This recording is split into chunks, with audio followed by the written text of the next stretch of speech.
All right, how long does it take to buy a house? Maybe right now you are renting, or you're in a home right now and you're really wanting to get out of it. Maybe your landlord's not fixing things, or you're tired of paying rent. Some circumstances happening and you want to purchase. For a lot of people, that means they're moving to a different city or moving to a new job, and you want to know, what does the timeline look like so you can organize your life around it. In this video, we're going to talk about how long it takes to buy a home, along with all of the ins and outs of some of the steps in the process. So if you stick around to the end, I'm going to show you all 3 steps for buying a home and how long it takes. My name is Kyle. I'm a loan advisor with winthehouseyoulove.com. Let's go ahead and dive into this. So there are 3 main stages to buying a home. Okay. So number 1, we have a pre-approval. Number 2 is you're searching for your home.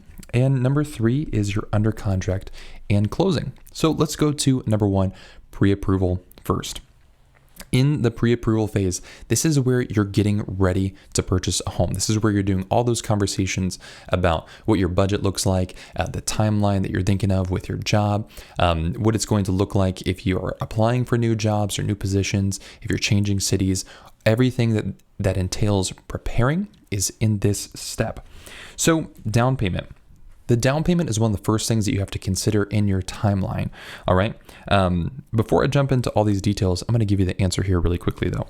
Pre-approval, in an ideal world, this should maybe take probably 3 to 5 days max.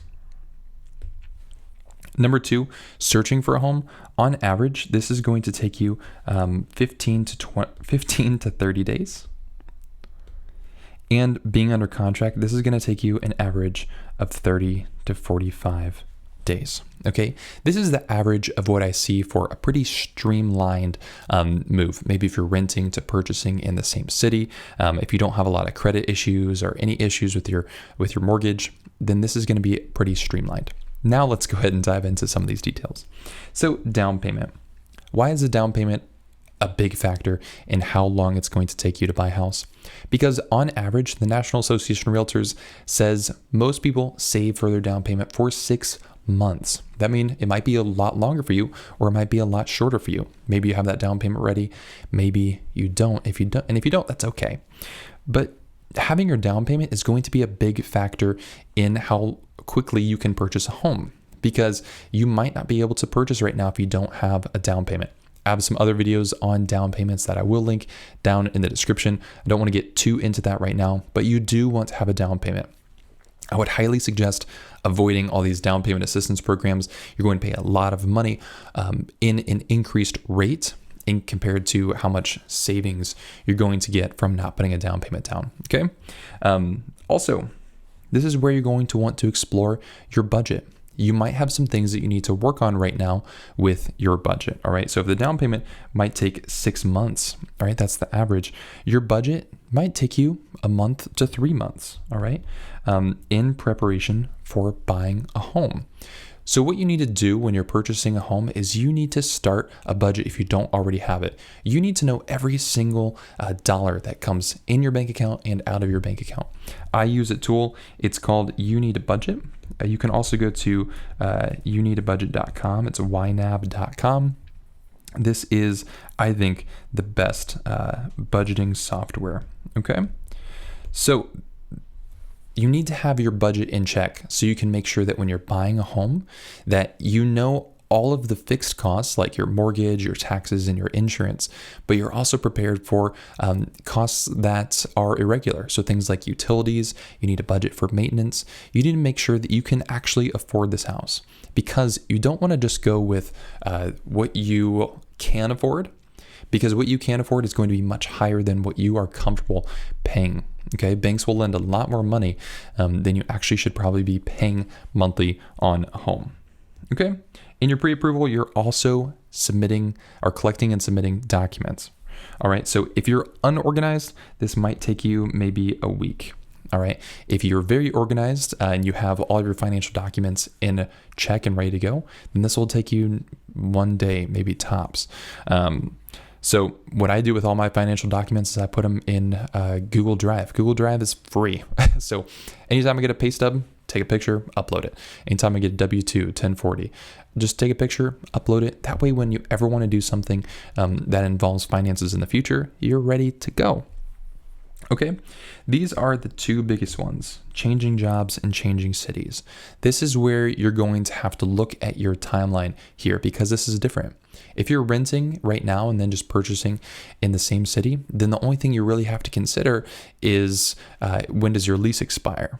But if you're changing jobs, then you're going to have to look at when your current job ends, also your job search for another one. When does your new job start? There's a lot more things that you have to consider that changes your timeline. But in the easiest scenario, it really should only take you about 3 to 5 days to get pre-approved. And this is where you're talking to a mortgage lender, preferably a mortgage broker who's going to help you find the best loans and options.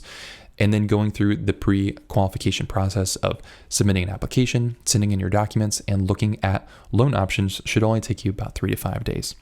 If you have a longer a longer time frame, because you're working on your down payment or your budget, or you're working out your timeline for moving jobs or cities, then that's okay. Just know that your pre-approval phase is going to be stretched out a little bit longer. Okay, buy on your time frame. Just because other people seem like things are happening in their life and they're getting new jobs and promotions and new cities and new cars and new houses should not mean anything to you. You are on your own time frame. You're on your own budget. You're living your life, not somebody else's. Dave Ramsey always talks about don't try to keep up with the Joneses because the Joneses are broke. All right. Because I got a comment the other day where someone was saying a lot of these things aren't being factored in and banks are approving us for way more than we should be able to actually pay. And that is true. Banks will give you a lot more money. And the thing is, people are really comfortable with debt. All right. If you're not comfortable with debt, if you're really tight on your budget, then that's a great thing. All right. It's easy to feel like other people are ahead of us because we get to see that on social media. Just don't believe that. All right. Don't give in to that lie that other people are ahead of you. You have your own timeline to worry about, your own happiness to worry about, and let the things that make you happy come into your life instead of just trying to keep with other people. Because keeping up with other people will not make you happy. All right, it's my little tangent. Now we move on to step 2. So step 1 was a pre-approval process. This is that process where you're getting everything ready. You're having the conversations about what we can afford. What do the numbers look like? Getting pre-approved. Do we have everything ready to go? The next step is you will get your pre-qualification letter. Okay, pre-qual letter. After you get a pre-qualification letter, you're ready to start searching for a home. So this is most likely where you've already downloaded some apps to search for real estate. You might be working with a real estate agent or not, but you're starting to look at other homes and see if they are ones that you want to write an offer on. That's the whole goal of the searching phase. So step number 1 is you have got to find a realtor. And when I say find a realtor, it might be better to position it as hire a realtor. You need to hire somebody on your team to represent your best interests in the deal. Okay.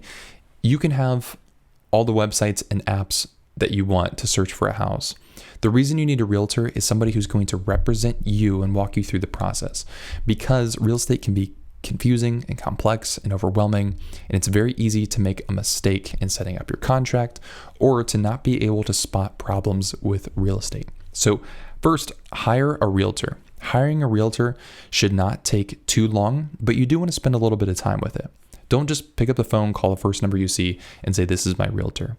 Spend a little bit of time trying to find a realtor that you are going to mesh well with. So this should only take maybe 3 to 5 days if you're going through there. Okay, after you find a realtor, work with them to come up with a needs list. And your needs list is the things that you're going to write down ahead of time that you need in a home. All right. If you don't do this, you're going to make emotional decisions that you will regret in the future. So a needs list needs to look like what's the purchase price that you're going to pay? What's the max? What's the minimum? What's the monthly budget that you're trying to stick with? Because different properties have different taxes. This is where your mortgage broker is going to be able to help you figure out what your monthly payment is going to look like and what's a comfortable range. You also need to have a needs list for aspects of the property. What are completely non-negotiable things for you and your family? For instance, if you know you're expecting a child, you know that you need an extra bedroom most likely in the future, okay? So if you have a list of items of what you need, it's gonna make it a lot easier to search for homes, because instead of going and seeing 50 different properties and not having any results, you'll be able to cut out the properties that you don't need ahead of time, so you don't waste your time and you don't have to stress over trying to look at all of these homes, because it can be an emotional roller coaster. If you're looking at all these homes without an idea of what you want, then you're going to see homes go pending and sold and pending and sold and pending and sold. And you're going to become emotionally attached to houses that you don't even want in the first place. So you have to have that needs list first before you begin doing your searching. After you have your realtor and you have your needs list, then you can start looking at showings. And this is the most fun part of buying a house. This is where you've narrowed down some homes with your realtor. You found them maybe online of some houses you want to go see. And then you can go to the property and you're going to take a walk through the property and see what it's like. So this is where you get to have a little bit more hands-on experience with the home that you might potentially purchase. All right. So some people see 2 houses and they write an offer. Some people see 50. Some people see 100. I would suggest you don't go into those numbers. If you're seeing anywhere beyond 5 homes, then you're probably haven't dialed in your needs list completely, okay? Or you're in maybe a rough market that doesn't have a lot of inventory. And if so, just be patient, but you shouldn't have to go see a ton of houses. It really can just be a waste of time, and it's an emotional roller coaster you don't want to be on. So have a goal to maybe see 5 houses max. Because with the way the internet is, you'll get to see so much information and pictures about a property before you have to go there. So this is where having that needs list is going to empower you to have those showings. All right. And then finally, you are going to write an offer. And when you write an offer, you and your realtor are going to sit down and talk about the terms that you want to negotiate. So you get to say, I want this purchase price. I want this amount in seller credits. I want taxes to look like this. I want, you get to set up everything in that contract and present it to the seller for them to accept or counter offer. All right. So in this stage, once the seller accepts, you then go under contract. All right, so the searching phase, again, should maybe take you 15 to 30 days on average. This is the time it takes to find a realtor, work on your needs list, and go see some properties, okay? It could be shorter. You might get pre-approved and then the next day find the house that you love. You might get pre-approved and then you have to wait 6 months to find the house that you love. Really, your timeline is flexible, all right? So if it's going slower than you anticipated, that's okay. The whole point of understanding all this is just to be prepared in advance. So once you are under contract, this is going to take on average 30 to 45 days. This third phase is the phase in the process where there isn't a ton of change, right? These first 2 phases could last 6+ months, depending on your time frame independently. This last phase really should only stick around the 30-day on average mark. If you're purchasing with cash, it's going to go a lot quicker, probably 2 weeks. If you have a pretty traditional, conventional loan that's pretty easy, you have a high credit score, you have a down payment, then you're probably looking at about 20 to 30 days. If you have maybe a lower credit score, you're going with a government loan or a portfolio loan, something that's just a little bit more difficult, maybe you're getting a gift from a family member, then it's probably going to take maybe 30 to 45 days to get your mortgage. So when you're under contract, one of the first things you're doing is inspections. And inspections are where you hire an independent inspector. They're going to go out to the property and show you anything wrong with the property or things that need to be fixed. And this process is normally going to take 10 to 15 days. All right. So 10 to 15 days, you're going to get an inspection report back. And then what you do is you get to negotiate a post-inspection with your realtor. And a post-inspection looks like this. You get an inspection report back and it says, we need A, B, and C fixed. Those are critical items that need to be fixed on this home.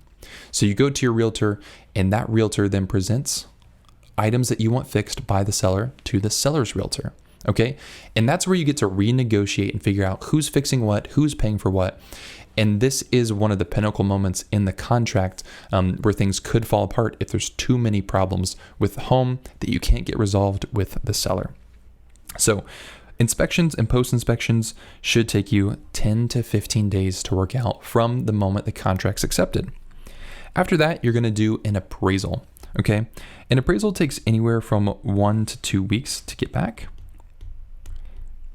And with an appraisal, what's happening is an appraiser goes out to the property and they're going to help the lender understand the value of the home to make sure that they can lend you all of that money, because they don't want to give you $200,000 for a home that's only worth $150,000. All right.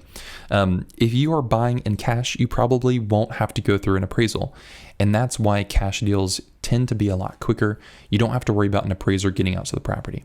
It really depends on your market, but a week to 2 weeks is pretty average for an appraiser to schedule to go out to the property, inspect it, and then write a fully detailed report on the value of the home you're purchasing. And then finally, you're going through the underwriting process. The underwriting process is where you're submitting all of the documents needed to make sure that your loan is going to go through and is going to be approved. So at the closing table, you'll have the funds to purchase a home. So in the underwriting process, this is going to take anywhere from 15 to 20 days on average. All right. And this is happening concurrently with inspections, post-inspections, and the appraisal as well. All right. I have a call coming in. Let me turn that off. So that's all happening at the same time. Okay. So all in all, how long does it take to buy a house? The speed really depends on you and how prepared you are. You're going to start with getting pre-approved, getting everything in line and everything ready. On average, this should take you 3 to 5 days. Then you're going to go on to the searching process. On average, this will take you 15 to 30 days, and then you'll go ahead and be under contract 30 to 45 days until you finally get to close on your home. Okay. So I hope this gives you a good idea of how long it takes to buy a house. It really depends on how prepared you are. That's going to give you the highest chance of success and the highest chance of having the least amount of stress possible with some of the ups and downs that can come with real estate. All right. If you want some more information on how to purchase a home with the most cost savings possible, I have a PDF called 7 Proven Ways to Save Thousands on Your Home. I go through 7 different strategies my clients have used to save a ton of money when setting up their home loan and purchasing a house. You can get it by going to winthehouseyoulove.com/free. The link is also in the description. If you have any questions or comments, let me know down below, and I look forward to talking with you soon.